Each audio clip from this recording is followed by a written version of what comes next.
Hello everyone, I'm Ian Dixon, Durham's historical pastiche composition czar, and in this video series I'll explain how Bach chorales work. This is to help anyone studying Bach chorales for exams, and it's also for anyone who's just interested. The point of studying the chorales is that they're very sophisticated, condensed examples of four-part harmony in the major-minor tonal system. So in fact I'm going to do a fairly deep dive into harmony. And classical harmony presupposes counterpoint, so these videos will also be an introduction to counterpoint or voice leading, which isn't just what you get in Baroque fugues, it's part of the basic framework of Western classical music all the way through the Romantic period and in lots of relatively traditional music of today. By the way, I would advise you to look at some other four-part hymns too, such as Christmas carols, not just Bach chorales.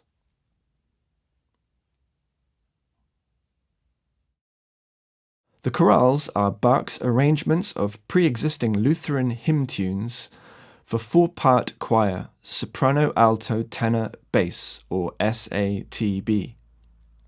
He composed hundreds of these arrangements early in the 18th century, often as part of larger works such as the church cantatas, in which instruments would double the vocal parts of the chorales.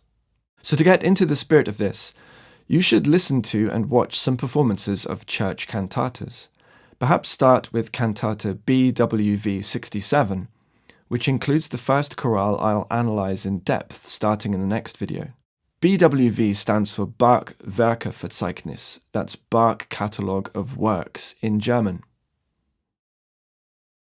Bach's chorales have also been collected in single volume editions like the well-known Albert Riemenschneider edition, so they can be used for study purposes rather than performance purposes. In such editions, chorales are shown in short score, like this. Here's number 3 from Riemenschneider. Short score means that all four parts are shown on 2 staves, and they're normally shown without the original words. I recommend using this notation rather than 4 staves because it's easier to check your harmony.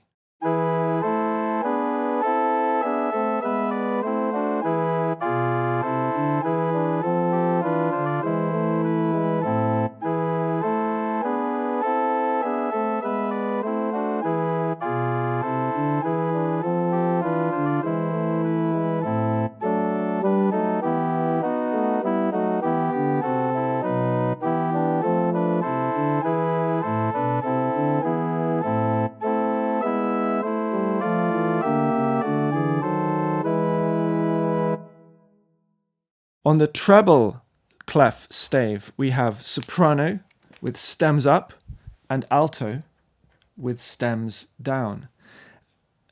And the chorale tune will go in the soprano part. On the lower stave, we've got tenor with stems up and bass with stems down.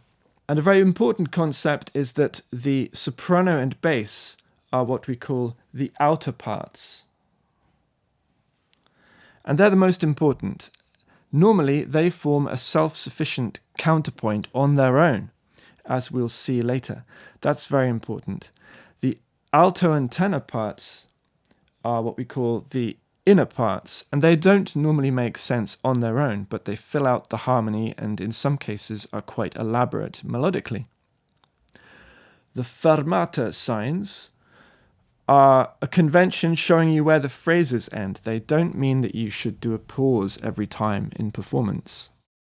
The exact ranges of the voices vary depending on the key and the register of the tune. The best thing for getting a sense of this is to look at numerous chorales, but the tune in a soprano part will normally lie somewhere within a range from about middle C up to G. This means you won't normally see ledger lines in the soprano parts, even though sopranos can sing higher than G. The alto range with the down stems is normally from A or maybe B or even G below the stave up to about C above, sometimes D. So you might get a few ledger lines below the stave depending on the key, etc. But the alto normally stays fairly close to the soprano line. The tenor range is mainly about a fifth above and below middle C, sometimes down to about C or D below. And this means you will normally see 2 or 3 ledger lines in the tenor part, unless the tune is really low. And the bass range is normally from about F up to C or D. Some bass parts go down to D, way down here, or C sharp even, but some of those parts are probably mixed up with instrumental parts from missing works. It's important to understand that the ranges of adjacent parts overlap, and so the lowest notes of the soprano line will also be alto notes, etc. And generally, the soprano and alto notes are quite close together, maximum 1 octave apart, like here. The alto and tenor parts the same, normally quite close together. And you can have a bigger gap between the bass and tenor parts, like here. There's one other aspect of notation to be aware of when you study the chorales, which is that some of them have a modal key signature, like this one. It's mainly in A minor, although it ends on the dominant chord, but it has a 1-sharp key signature, suggesting Dorian mode on A. So watch out for that. In the unlikely event you're given a tune with a modal key signature, you have to adjust the relevant notes so that the music is really in the major or minor key. That's what Bach has done here. That's why there are so many F naturals in this chorale. Now, how do Bach chorales work? The main point is that your chorale will only really sound like Bach if you understand counterpoint. Quite often people proceed by going through the tune 1 note at a time, picking a chord, and then voicing the chords so as to avoid parallel fifths.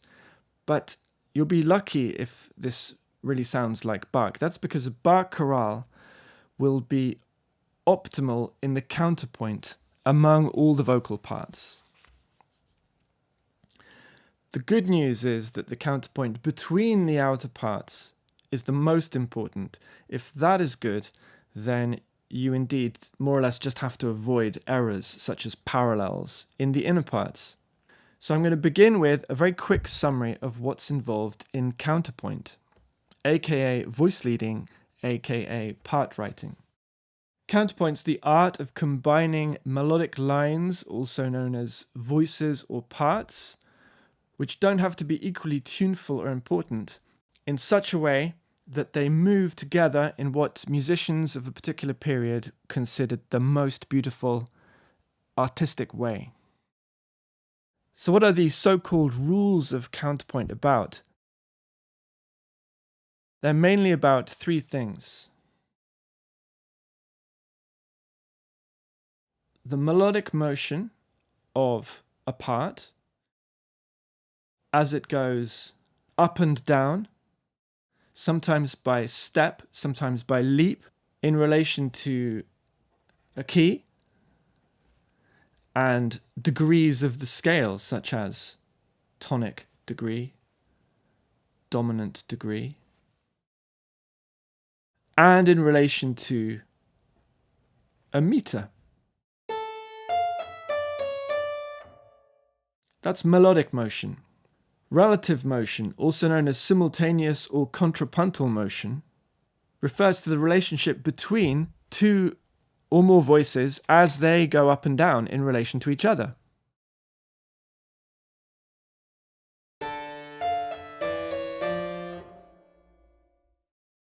Do they move at the same time? If they do, is it in the same direction? And if it is, do they move by the same number of steps? That's relative motion. And then we've got the vertical intervals formed between the parts every time one or both of them move. And we want to know whether these intervals are consonant or dissonant, and if they're consonant, are they perfect consonances? And most of the rules of counterpoint, as we'll see, are to do with more than one of these things. For example, composers would be consistent about the kind of relative motion that they would use to approach a particular kind of interval. And then the rules of harmony are an extension of this that kick in when you add a third voice or more, and thus use chords, because chords are just combinations of vertical intervals. And even the conventions about which chords go before other chords are to do with these things, especially scale degrees, but also considerations of relative motion. Now I'll proceed as follows. In the next video, we will look at aspects of melodic lines that are relevant to counterpoint. Then we'll look at what makes optimal two-part counterpoint, the two parts in this case being the tune and bass line of a chorale. Then we'll look at everything you have to know about chords in general in order to do four-part counterpoint, namely a chorale. Then we'll look at the standard chord progressions such as 2, 5, 1, and applied chords and modulation. And at that point, we'll know what we need to know, and I'll end with a worked example in which I pretend to be Bach and take you through how I fictionally come up with one of his chorales. As you can see, I'm going for an analog aesthetic here, and I'm going to write out the music by hand with no slideshow or notation software, even though I create thousands of slides, and also no memes or gimmicks other than my uncannily fast writing. Thank you for watching. See you in the next video.